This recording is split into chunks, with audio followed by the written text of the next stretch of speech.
बड़े ताज्जुब की बात है कि अल्लाह पर ईमान रखने वाला वो बंदा जो नबी का कलमा पढ़ता है, अल्लाह को मानता है, वो भी यूं कहता है कि ये बीमारी ला इलाज है, फुला बीमारी का इलाज नहीं।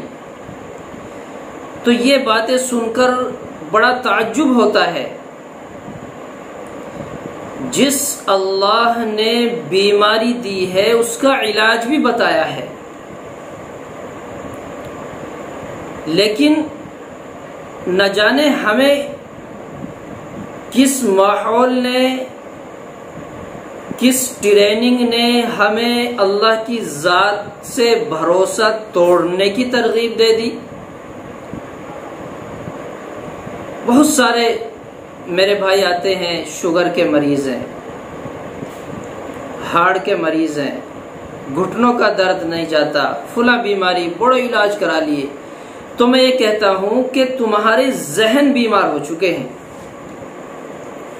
मुस्तकिल आपका जहन बीमार हो गया, और जहन जब बीमार होता है तो उसका इलाज नहीं होता। इलाज तो बीमारी का है, शक का इलाज नहीं है। ऐसा हो ही नहीं सकता कि कोई बीमारी अल्लाह ने दी और उसका इलाज ना हो। कितने मरीज हमने बुखार से ठीक होते देखे, सर के दर्द से ठीक होते देखे, घुटनों के दर्द से इफाका देखा, और कैंसर के मरीजों को ठीक होते देखा, शुगर के मरीजों को ठीक होते देखा। सिर्फ मौत का इलाज नहीं है, मौत के अलावा तमाम बीमारियों का इलाज अल्लाह ने रखा है। तो मैं आपसे ये बतलाना चाहता हूं कि आमतौर पर जो हवा चली है शुगर की, फुला डॉक्टर ने बताया कि 400 शुगर, 500 शुगर, 600 शुगर। अब उसके दिल में शुगर इस तरह फिट हो गया, शुगर शुगर शुगर, हर आदमी 400, 500, 600 शुगर। अब उसका जहन बीमार हो गया, वो ठीक कैसे होगा? मेरे भाई ये बताओ, क्या पहले इंसान नहीं थे? हॉस्पिटल भी नहीं थे, डॉक्टर भी नहीं थे, कुछ देसी इलाज हुआ करते थे, सिर्फ कोई मशीनें नहीं थी शुगर चेक करने की। बीमारी कहां से बनी? हमारे जहन से बीमारी शुरू हुई है। ये कोई बड़ा मर्ज नहीं है। शुगर मेरी नजर में सबसे छोटा मर्ज है। क्यों? इसलिए कि शुगर से सर में दर्द नहीं होता, आदमी गर्म नहीं होता, कहीं जख्म नहीं है। शुगर क्या है इसको समझें। शुगर से जो कुछ अलामतें बताई जाती हैं कि आदमी का बार बार पेशाब आना, आदमी को भूख ज्यादा लगना और दीगर अलामतें। तो मैं यूं कहता हूं मेरे भाई कि हम अपनी खुराक पर ध्यान दें, वर्जिश पर ध्यान दें। अगर हम सुबह बादशाहों वाला नाश्ता करते हैं, दोपहर वजीरों वाला खाना खाते हैं, शाम को फकीरों का खाना खाते हैं, तो हम शुगर की शिकायत नहीं करेंगे। यानी सुबह 60% नाश्ता कीजिए, बेहतरीन लजीज नाश्ता। दोपहर में 40% खाना खाइए, हल्का, कुछ भारी, और शाम में सिर्फ 10%। ये खाने का एक तरीका है। बाज़ हज़रात शिकायत ये करते हैं कि वर्जिश तो हम रात दिन मेहनत करते हैं, अपने काम में लगे हुए होते हैं, बड़ी मेहनत के काम है। तो मैं यूं कहता हूं कि वो आप काम करते हैं काम के लिए, कमाई के लिए, पैसों के लिए। आप वर्जिश करेंगे जान के लिए, हिफाजत के लिए। अब आप ये कहें कि वर्जिश का तो वक्त नहीं मिलता, तो मैं सबसे आसान और बेहतरीन वक्त वर्जिश का आपको बतला दूं। आप फजर की नमाज मस्जिद में पढ़िए, फजर की नमाज मस्जिद में पढ़िए जमात के साथ, और नमाज के बाद मस्जिद के सहन में टहलिए, तस्बीहात ले लें या कुरान पढ़े हुए हो सूरतें पढ़ें, टहलते रहें। आपकी वॉकिंग भी होगी वर्जिश और आपका वजीफा भी होगा। इशराक तक तकरीबन 35-40 मिनट आप टहलेंगे, इशराक की नमाज पढ़ेंगे, एक उम्रे का सवाब भी अता कर दिया जाएगा। तो वर्जिश का बेहतरीन वक्त यह है, एक मुकम्मल नमाज ही वर्जिश है, लेकिन इसके अलावा ये वक्त मैंने आपको बतलाया, इसका ध्यान रखें। जहन से बिल्कुल निकाल दें कि मुझे कुछ बीमारी है। एक तो ये ध्यान रखें, सुबह का नाश्ता, दोपहर का खाना, शाम का खाना, इस तरीके से जो मैंने बतलाया। सुबह फजर की नमाज मस्जिद में, इशराक तक टहलना है, वर्जिश करनी है, मस्जिद के सहन में टहलना है। और एक वजीफा बतला दूं मैं आपको, और अल्लाह का फजल है, इतना बेहतरीन वजीफा है, अगर हमने यकीन कामिल के साथ इसको कर लिया तो इंशाअल्लाह सुम्मा इंशाअल्लाह, पूरे यकीन के साथ इसलिए कह रहा हूं कि अल्लाह के कलाम का वजीफा बताने जा रहा हूं। इसको अगर किया तो शुगर की शिकायत खत्म। सूरह कद्र, इन्ना अंज़लनाहु फी लैलतिल कद्र, पूरी सूरत बिस्मिल्लाह के साथ 3 मरतबा पढ़े। इन्ना आतैना कल कौसर, सूरह कौसर बिस्मिल्लाह के साथ 3 मरतबा पढ़े, और दुरूद शरीफ 3 मरतबा पढ़े। इन तीनों को 3-3 मरतबा बिस्मिल्लाह के साथ पढ़ें, और जब भी कोई चीज खाएं पिए उस पर दम कर लें और उसको खा लें। आप ये कहें याद नहीं, आपको याद करनी पड़ेगी। ये सूरतें आपको याद करनी है अगर जान बचानी है, अगर बीमारी से छुटकारा पाना है।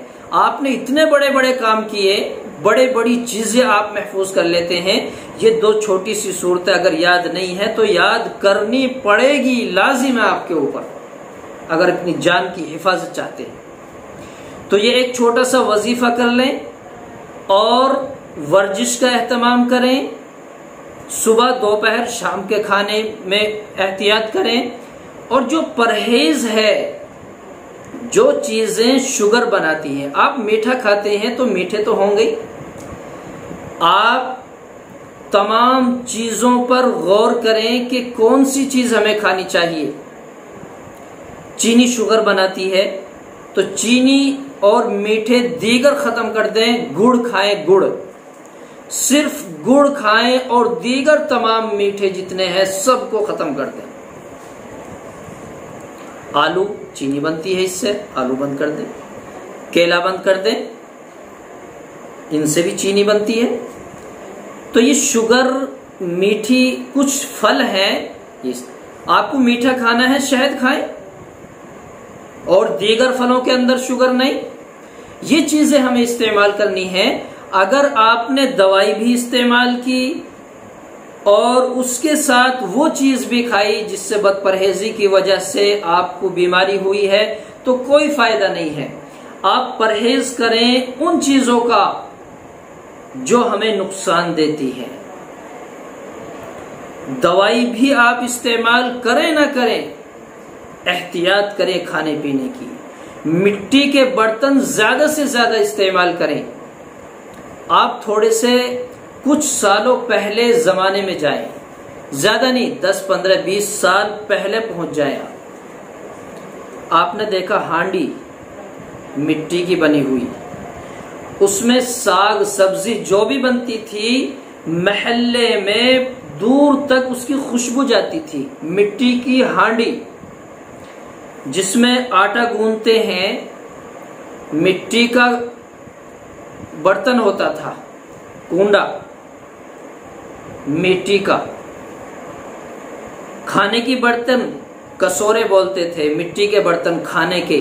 यानी जो हमारी खाने की चीजें थी वो तमाम की तमाम मिट्टी की थी, और मिट्टी के अंदर अल्लाह ने तासीर रखी है कि अगर मिट्टी के बर्तन इस्तेमाल करते हैं तो न कभी आपको शुगर होगा, न कभी आपको किसी और बीमारी का शिकार होना पड़ेगा। बड़ी बड़ी बीमारियों की शिकायत, घुटनों का दर्द, और इसी तरह हमारे बहुत सारी ये बीमारी है, बीपी बढ़ना, शुगर घटना बढ़ना, ये ब्लड प्रेशर, ये तमाम चीजें हमारी इसलिए बढ़ रही हैं। हमारे बर्तन प्लास्टिक के होने लगे, तांबे के, पीतल के ये बर्तन हम इस्तेमाल करने लगे, जिनके अंदर खुद बीमारी बनने का खतरा होता है। ये प्लास्टिक आदमी को खुद नुकसान देती है। तो हम इन चीजों का एहतियात करें। नहाने के लिए आपने देखा पहले क्या चीजें इस्तेमाल होती थी? शैम्पू इस्तेमाल नहीं होती थी, औरतें मुल्तानी इस्तेमाल करती थी, मुल्तानी। खैर बहरकैफ कहने का मंशा ये है कि हमें अगर शुगर से निजात की तवक्को है, चाहते हैं, तो मेरी इन बातों पर ध्यान कर लें, वरना जिंदगी भर आप दवाई खाते रहेंगे, आपका शुगर कंट्रोल नहीं हो सकता। इसलिए इन बातों का ख्याल रखें, और इंशाअल्लाह अगर आपने हफ्ता 10 दिन ये काम किया तो आपको अंदाजा हो जाएगा। शुगर चेक कराने की जरूरत नहीं, 150 रुपए वहां खर्च करने की जरूरत नहीं है। आप सिर्फ अपने जहन पे खर्च करें, अपने जहन को साफ रखें, अपने जहन को पाक रखें, और दिल में ये इरादा करें ये बीमारी अल्लाह ने दी है और अल्लाह इसे वापस लेने पर कादिर है, और इंशाअल्लाह वापस लेगा जब हम इल्म के साथ अमल भी करेंगे, दवाई के साथ परहेज भी करेंगे, वर्जिश करेंगे, एहतियात करेंगे, खुश मिजाज रहेंगे, हम हशाश बशाश रहेंगे, एक दूसरे से हसद, कीना, बुग़्ज़, ये तमाम चीजें छोड़ देंगे। ये बात आपने शायद न सुनी हो कि आपने अपने जहन को भर के रखा है, उसने गाली दी, पकड़ ली, उसने मुझे यूं कहा, ये भी बात पकड़ ली, उसने ये कहा, यानी आपने बातें पकड़ के रखी हैं, दिमाग भर के रखा है। छोड़ दो, माफ कर दो, दरगुजर कर दो। आपको किसने क्या कहा, छोड़ दो, यानी तमाम बातों को छोड़ के रखो, पकड़ना नहीं है, दिल में दिमाग में बिठाना नहीं है। आप तमाम चीजें दिमाग से निकालो, बिल्कुल खाली रखो, साफ रखो। अल्लाह तबारक व तआला फ़अफ़ू अन्हुम वस्फ़ह इन्नल्लाह युहिब्बुल मुहसिनीन, अल्लाह ऐसे लोगों को पसंद फरमाता है। तो आप माफ करना सीखो, अल्लाह आपको माफ करेगा, अल्लाह आपकी बीमारियों को खत्म करेगा, अल्लाह आपकी तमाम परेशानियों को दूर करेगा। एक बार इस काम को करके देखो, अमल करके देखो।